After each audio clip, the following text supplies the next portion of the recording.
الحمدللہ وحدہ لا شریک لہ والصلاۃ والسلام علی من لا نبی بعدہ۔ اہم بات یہ ہم نے سمجھنی ہے کہ زکوٰۃ ادا کن کو کرنی ہے۔ کہیں ایسا نہ ہو کہ زکوٰۃ ادا ایسے شخص کو کر دیں جو زکوٰۃ کا مستحق نہ ہو اور زکوٰۃ ہی ادا نہ ہو۔ اس لیے مستحقین زکوٰۃ کو ذرا اچھی طرح سمجھ لیں۔ قرآن کریم نے زکوٰۃ کے مصارف، زکوٰۃ کے مستحق 8 قسم کے بندے بیان فرمائے۔ نمبر 1 فقراء، نمبر 2 مساکین، نمبر 3 عاملین، نمبر 4 مؤلفۃ القلوب، نمبر 5 فی الرقاب، نمبر 6 غارمین، نمبر 7 فی سبیل اللہ، نمبر 8 ابن السبیل۔ اس کی تھوڑی سی تفسیر سن لیں۔ خلاصہ یہ ہے، عاملین کے علاوہ باقی 7 وہ ہیں جو سارے مستحقین ہیں۔ عاملین کے علاوہ عامل کیا ہے؟ عاملین سے مراد وہ لوگ ہیں کہ جن کو اسلامی حکومت زکوٰۃ وصول کرنے پر مقرر کر دے تو زکوٰۃ کے پیسوں ہی سے اس کو تنخواہ دینا یہ جائز ہے، یہ عاملین ہیں۔ ان کے علاوہ 7 مستحق ہیں۔ پھر مستحقین کی مختلف قسمیں ہیں۔ اللہ تعالیٰ نے کس طرح کرم فرمایا اور ہم پہ خاص احسان فرمایا، ایسے بات کو کھولا ہے کہ بندے کو الجھن نہیں رہتی۔ نمبر 1 فقیر۔ فقیر وہ ہے کہ جس کے پاس پیسے ہیں لیکن نصاب کی مقدار سے کم ہیں، پیسے ہیں لیکن اس کی ضرورت پوری نہیں کرتے۔ پیسے تو ہیں، نصاب سے تو کم ہے تبھی زکوٰۃ لے گا، پیسے ہیں لیکن ضرورت پوری نہیں ہوتی۔ مثلا ایک آدمی روزانہ دیہاڑی پہ جاتا ہے، اس کو روزانہ 500 ملتا ہے، ضرورت اس کی ہے 600، ملتا اس کو 500 ہے، پیسے تو ہوتے ہیں لیکن بیچارے کی ضرورت پوری نہیں ہوتی۔ نمبر 2 مسکین۔ مسکین وہ ہے کہ جس کے پاس کچھ بھی نہیں ہے، بالکل خالی ہے۔ کیا مطلب؟ اس بیچارے کو دیہاڑی بھی نہیں مل رہی، اس کے پاس کچھ بھی نہیں ہے۔ تو ایک کو دیہاڑی ملی، اس پر پیسے ملے لیکن ضرورت پوری نہیں ہوئی، اور اس کو دیہاڑی بھی نہیں مل رہی، یہ مسکین ہے جس کے پاس ضرورت کی چیز بھی نہیں ہے۔ نمبر 3 مؤلفۃ القلوب۔ یہ وہ شخص ہے جو پیدائشی مسلمان نہیں ہے، کافر تھا، کلمہ پڑھا، مسلمان ہو گیا، نو مسلم، لیکن ہے غریب، اس کے پاس نصاب کے برابر پیسے نہیں ہیں، اس پر زکوٰۃ فرض نہیں ہے۔ اب اس کو بھی دے دو، زکوٰۃ تو دینی ہے، مستحق جو ہے، ذرا یہ خوش ہو جائے گا اور اسلام پہ پکا ہو جائے گا، اس کے دل میں ایمان کی اور قیمت بڑھ جائے گی کہ ماشاءاللہ مسلمان تو کمزور لوگوں کی امداد بھی کرتے ہیں، اس کا دل اور اسلام کی طرف مائل ہو جائے گا۔ مؤلفۃ القلوب۔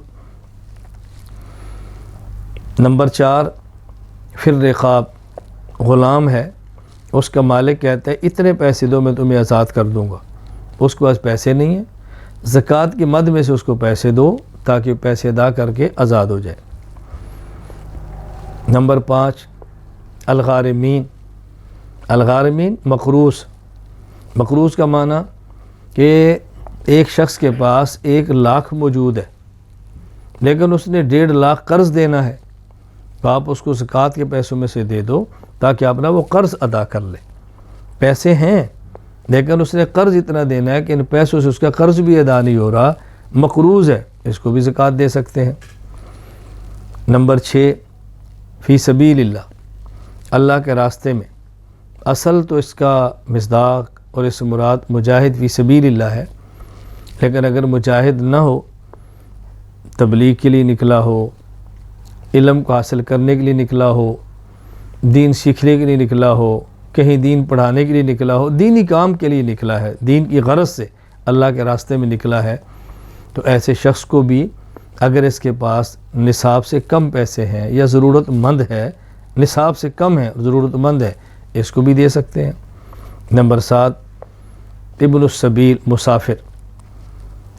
اب دیکھیں فی سبیل اللہ سے ابن السبیل کو الگ بیان کیا، یعنی کسی دینی مقصد کے لیے نہیں، ویسے مسافر ہے، اپنی دنیوی ضرورت کے لیے گیا ہے، کسی کام کے لیے گیا ہے، اور اس کے گھر میں اس کے پاس پیسے موجود ہیں، اب سفر میں اس کے پاس اتنے پیسے نہیں ہیں جو اس کی ضرورت پوری کرے، اگر تھوڑے سے ہیں بھی نصاب سے کم ہیں لیکن ضرورت پوری نہیں ہو رہی، اور اس کے پاس ATM ہے لیکن گھر رہ گیا ہے، مشین موجود ہے ATM نہیں ہے، یا اس کی جیب میں ATM ہے، ATM مشین نیچے سے پیسے نکالے، یعنی پیسوں کا مالک ہے، اس کے بینک میں ہیں، اکاؤنٹ میں ہیں، گھر میں ہیں، لیکن سفر میں کوئی صورت ایسی نہیں کہ جس سے اپنے پیسوں کو استعمال کر سکتا ہو، تو اس کو بھی زکوٰۃ میں دیا جا سکتا تھا کہ اپنا گزارا کر لے۔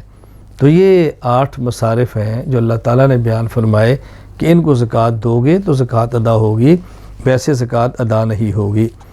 یہاں یہ بات اچھی طرح سمجھ لیں، اب اگر کوئی شخص صاحب نصاب ہے اور ان میں سے نہیں ہے جو میں نے بتایا مجبور، زکوٰۃ ادا کریں گے تو زکوٰۃ نہیں ہوگی، کافر کو زکوٰۃ ادا کریں گے زکوٰۃ نہیں ہوگی، ایسی NGO اور ایسے ادارے جو شرعی حدود کا خیال نہیں کرتے ان کو زکوٰۃ دیں گے تو زکوٰۃ ادا نہیں ہوگی، کسی مسجد میں زکوٰۃ دیں گے تو زکوٰۃ ادا نہیں ہوگی، شوہر بیوی کو دو، بیوی شوہر کو دے، یہ جائز نہیں ہے، اپنے والدین کو، باپ دادا پردادا، نانا پڑنانا، نانی پڑنانی، والدہ دادی، ان سب کو زکوٰۃ ادا کریں گے زکوٰۃ ادا نہیں ہوگی، بیٹا پوتا، بیٹی نواسی نواسا، یہ جتنے بھی ہیں آباء و اجداد یا اولاد، ان میں سے کسی کو بھی زکوٰۃ دیں گے تو زکوٰۃ ادا نہیں ہوگی۔ آل رسول صلی اللہ علیہ وسلم پیغمبر کی اولاد 5 قسم کے خاندان، آل علی، آل عقیل، آل جعفر، آل عباس، آل حارث بن عبد المطلب، ان کو بھی زکوٰۃ دیں گے تو آپ کی زکوٰۃ ادا نہیں ہوگی۔ سادات کا مقام ہے، رسول اللہ صلی اللہ علیہ وسلم کی اولاد ہیں، ان کو زکوٰۃ دینا ہمیں زیب ہی نہیں دیتا، یہ میل کچیل ان کو دیں گے، ان کو تو ویسے ہدیہ دیں، خدمت کریں، ان کی خدمت کرنا تمہاری سعادت ہے، ہمارے پیغمبر کی اولاد ہے، زکوٰۃ کا پیسہ نہیں دینا۔ کوئی یہ نہ سمجھے کہ آل رسول کی توہین ہے، آل رسول کی عظمت ہے کہ ان کو زکوٰۃ کے پیسے نہیں، ہدیے دو، خدمت کرو، لٹاؤ ان پر مال، ہاں اگر وہ صحیح العقیدہ ہے۔ اگر صحیح العقیدہ نہیں اور کہتے ہیں ہم آل رسول ہیں تو ایسے شخص کو پیسے دینے کا کوئی جواز ہی نہیں بنتا، اور خصوصاً زکوٰۃ کی مد میں سے تو ویسے بھی ادا نہیں ہوگی۔ شادی اور بیاہ کی فضول رسموں پر زکوٰۃ مت دیں، یہ بات ذہن نشین فرما لیں۔ عام طور پہ آج عورتیں اور مرد زکوٰۃ لیتے ہیں، ہماری بیٹی کی شادی ہے، زیور بھی ہوتا ہے، سامان بھی ہوتا ہے، ٹی وی بھی ہوتا ہے، مزید پیسے زکوٰۃ کے نام پہ جمع ہوتے ہیں، ایسے شخص کو زکوٰۃ دیں گے تو آپ کی زکوٰۃ ادا نہیں ہوگی۔ ضرورت کے درجے میں ہو تو کوئی حرج نہیں ہے، فضول رسموں کے لیے پیسہ موجود ہے پھر مزید مانگے جا رہے ہیں۔ بہرحال اس کو میں نے اس لیے کھول کر بیان کیا کہ الجھن باقی نہ رہ جائے، تو زکوٰۃ کے مصرف کو دیں۔ میں آپ سے گزارش کروں گا اس دور میں بہترین مصرف دینی مدارس ہے، وہ علماء جو دین کا کام کرتے ہیں اور مالی حالت ان کی کمزور ہے، ہدیہ بھی دیں، صدقات بھی دیں، زکوٰۃ بھی دیں، طلباء کو دیں، دین کی نشر و اشاعت کے اندر لگائیں، اس کا بہت زیادہ خیال فرمائیں۔ پوری دنیا میں ایک محنت کی جا رہی ہے علماء کو کمزور کرنے کی، علماء سے عوام کو کاٹنے کی، ان کے خلاف منفی پروپیگنڈے کرنے کی۔ ہم نے اس محنت کو اپنے عمل سے مسترد کرنا ہے، علماء کے ساتھ کھڑا بھی ہونا ہے، پروپیگنڈے کا جواب بھی دینا ہے، ان کی مالی معاملت بھی کرنی ہے، اور دین کی خدمت کرنے والوں کو سپورٹ کرنا ہے ہم نے انشاءاللہ۔ اللہ تعالیٰ مجھے اور آپ سب کو دین کی خدمت کرنے کی، دین کی خدمت کرنے والوں کی خدمت کرنے کی توفیق عطا فرمائے۔ وآخر دعوانا ان الحمد للہ رب العالمین۔